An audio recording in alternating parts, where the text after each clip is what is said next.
ഒരു റെസിപ്പി കിട്ടിയിട്ടുണ്ട്. വീട് ഓർമ്മയുണ്ടല്ലോ. ഈവനിങ് ഫ്രീ ആണെങ്കിൽ അവിടേക്ക് ഇറങ്ങും. പുഞ്ചിരി തഞ്ചും ചുണ്ടിലൊരോമൽ കൊഞ്ചൽ കുളിര്, കനവിലൊരോമൽ കുളിര്. ഇന്നലെയോളം കേട്ടില്ല ഞാനീ പൂന്തേൻ ചിന്ത്. ഇവൾ എനിക്കെന്തേ പ്രിയങ്കരി. ഓ നെഞ്ചിൽ ഞാൻ ചേർക്കും പ്രിയങ്കരി.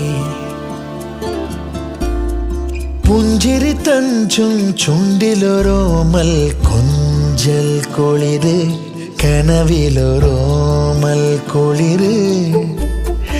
ഇന്നലെയോളം കേട്ടില്ല ഞാനീ പൂന്തേൻ ചിന്ത്. ഇവൾ എനിക്കെന്തേ പ്രിയങ്കരി. ഓ നെഞ്ചിൽ ഞാൻ ചേർക്കും പ്രിയങ്കരി.